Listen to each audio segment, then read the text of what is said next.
Bonjour, aujourd'hui j'ai envie d'expérimenter quelques commandes SSH avec vous et quelques petites astuces qui peuvent être utiles lorsqu'on veut se connecter sur un autre système Linux.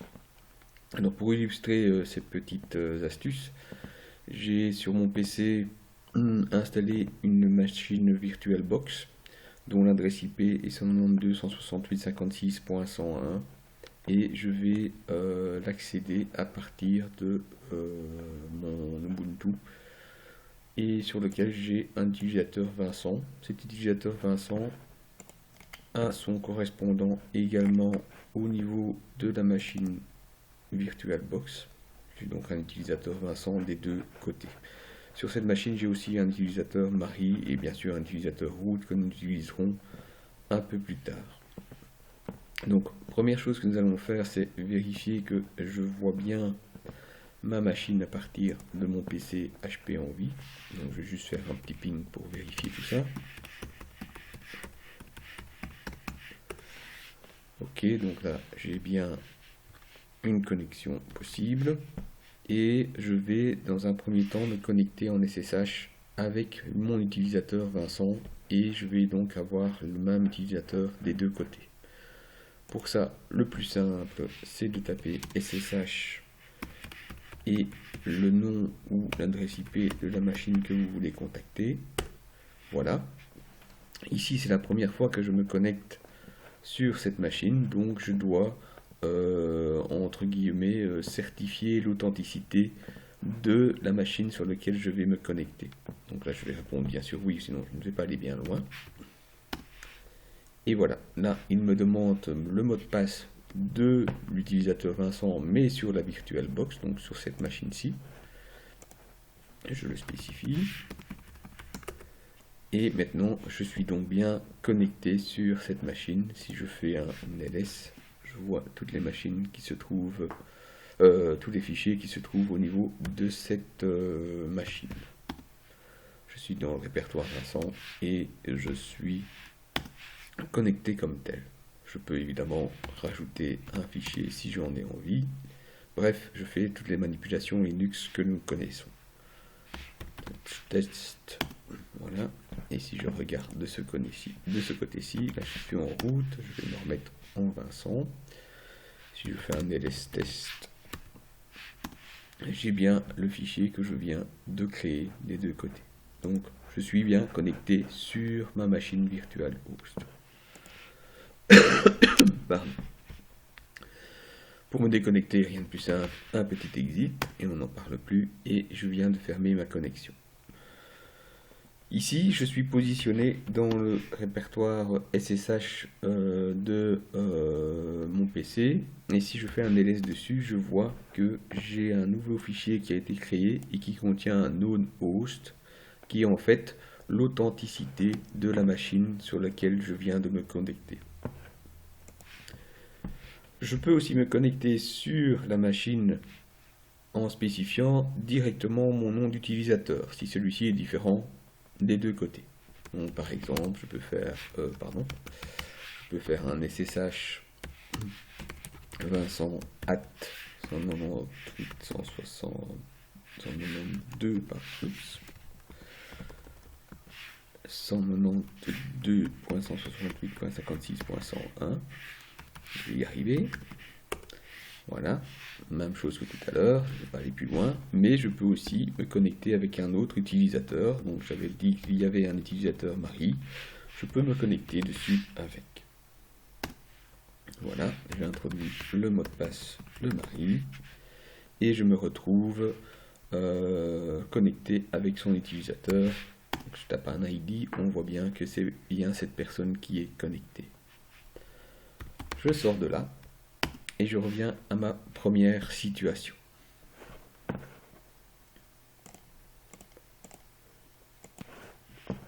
Ok, alors maintenant, c'est intéressant ce qu'on vient de faire, mais on souhaite, par exemple, vouloir se connecter sur l'autre système, mais sans devoir à chaque fois spécifier un mot de passe. Donc pour ça, on va utiliser une paire de clés privées publiques et on va donc créer ça sur le PC HP Envie. On aura donc deux clés, une clé primaire, une clé privée, et on va recopier la clé publique sur le serveur, enfin, sur le système que l'on souhaite accéder. Donc pour créer la clé, c'est assez facile, il suffit d'indiquer SSH qui gêne. Là, je lui spécifie l'endroit et le nom du fichier qui va contenir la clé privée et la clé publique. Donc je vais laisser les défauts. J'indique une passphrase. Cette passphrase est importante parce qu'elle va nous permettre de utiliser la clé privée une première fois. Ensuite, on ne demandera plus cette passphrase. Voilà. Donc, j'ai maintenant créé normalement deux fichiers qui ont été stockés dans le dossier SSH. Je les retrouve bien là. Si je fais un cat de ID RSA, je suis en fait dans le fichier de la clé privée. Voilà, on le voit bien ici. Et le fichier ID RSA.pub, lui, contient la clé publique que nous allons devoir recopier sur notre autre système. Alors, soit on les recopie manuellement en se connectant sur la machine, en faisant un CP, etc., etc. Ou alors, le plus simple, c'est d'utiliser une instruction de SSH qui est SSH copy ID. On indique "-i" pour lui dire que le nom du fichier va suivre. Et donc, le fichier qui contient la clé publique, c'est ID rsa.pub. Et on va donc indiquer l'utilisateur et l'hôte que l'on souhaite accéder à l'aide de cette clé. Donc ici, je vais l'utiliser dans le cas de l'utilisateur Vincent. Et c'est toujours mon système test qui est là. Voilà. Il me demande une première fois le nom de le password de l'utilisateur Vincent sur le système. Voilà. Et en principe, à ce stade-ci, il a recopié ma clé publique sur le système VirtualBox que j'ai donc ici.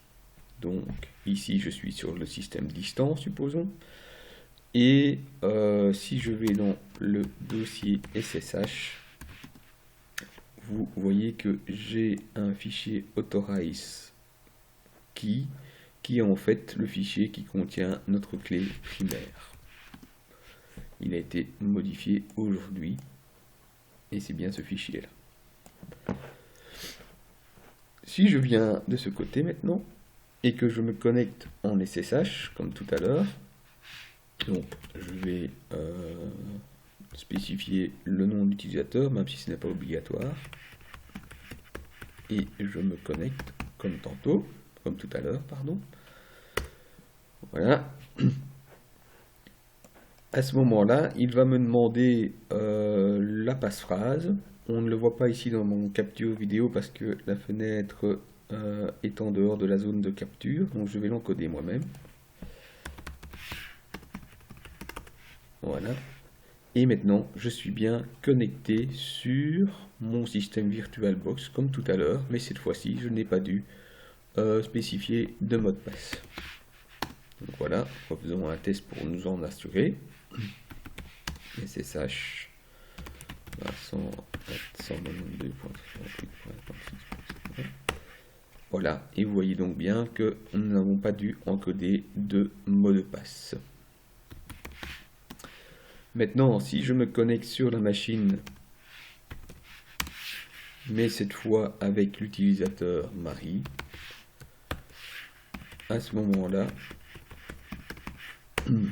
là, il n'y a pas de miracle, la clé publique n'est pas accessible par l'utilisateur Marie, donc je dois spécifier son mot de passe.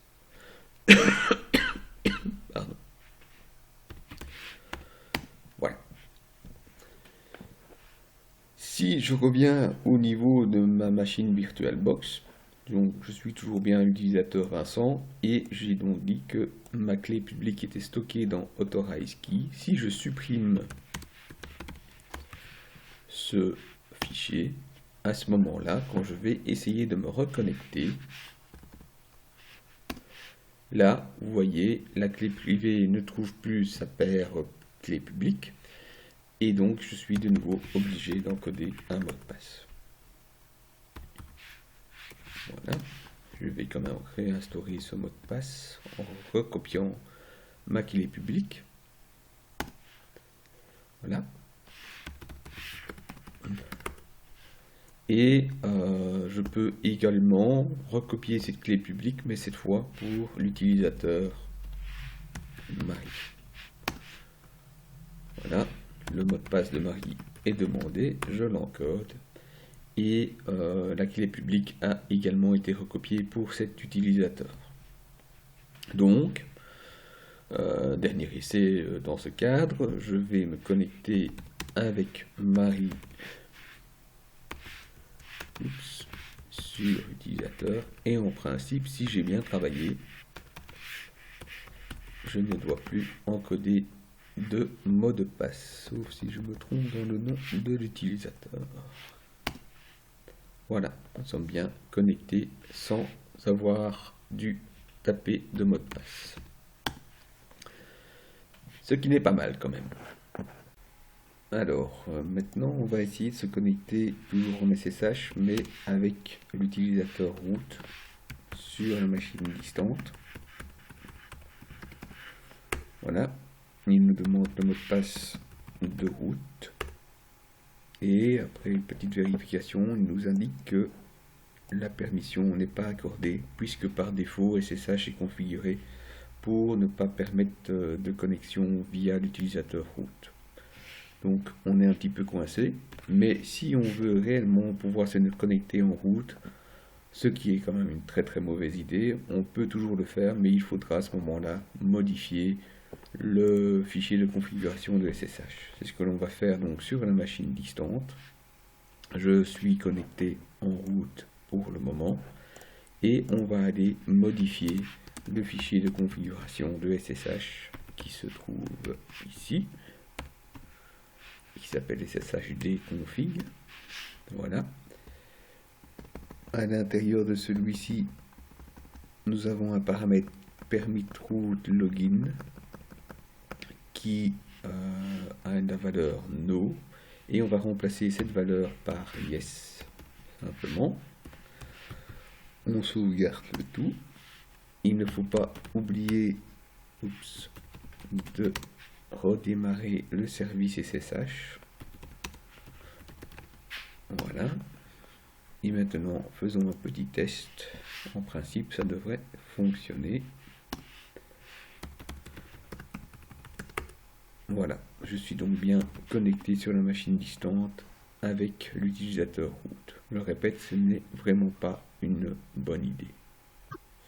Si on veut se connecter en spécifiant une clé publique-privée pour l'utilisateur root, on peut procéder de la même manière que pour les utilisateurs entre guillemets normaux.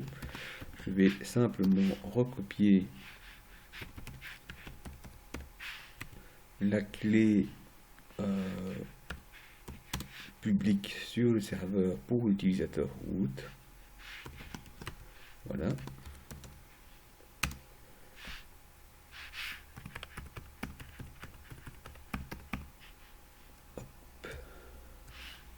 J'ai oublié d'indiquer le nom de l'utilisateur. Je fais cela. Voilà. Et donc dans le même principe, je peux maintenant me connecter via SSH, mais sans spécifier de mot de passe.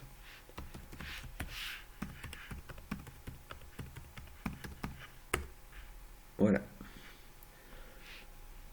Ce que l'on peut faire aussi, c'est obliger l'utilisation d'une clé publique privée pour la connexion via route. Donc on peut à ce moment-là retourner au niveau du fichier de configuration et au lieu d'indiquer yes sur le permis de route login, on va prendre une autre option. Je vais mettre ceci en commentaire, ce sera plus facile. Et on va prendre l'option without password. Ça, cela signifie qu'on pourra se connecter avec l'utilisateur root, mais uniquement si on utilise une clé publique ou privée. Voilà. On relance le serveur. Si je réessaye, je peux toujours me connecter sans devoir spécifier de mot de passe et je suis bien connecté en route. Si maintenant je retourne au niveau de mon serveur distant, dans mon fichier, dans mon dossier SSH, j'ai bien mon authorize key. Si je le supprime et que je refais un test de connexion, à ce moment-là, il ne va plus trouver la clé publique. Pardon. Il me demande à ce moment-là un mot de passe, mais comme j'ai configuré mon SSH de telle manière que je ne puisse pas accéder directement en SSH via route en utilisant un mot de passe et donc je suis coincé. Voilà. Une dernière petite chose concernant SSH, c'est que on peut modifier le port d'écoute de SSH qui est par défaut 22 et le remplacer par un autre. De nouveau, pour cela, il faut changer le fichier de configuration. Et on a une option port qui pointe donc vers le port 22. Je vais le changer en 2022. On sauvegarde le tout. On relance le serveur. Je me reconnecte ici. Je vais donc faire une tentative de connexion.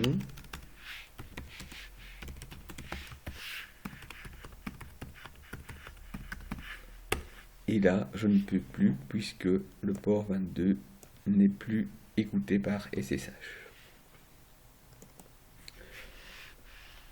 Je dois donc spécifier le port 2022 et pour ça, il faut utiliser l'option "-p"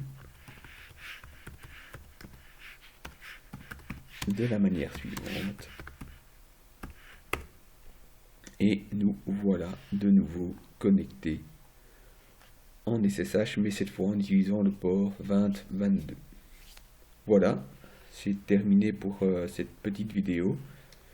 J'espère que ça vous aura quand même appris quelques petites choses et que vous pourrez utiliser de manière plus facile SSH. En tout cas, les options de clés privées et publiques sont vraiment très intéressantes.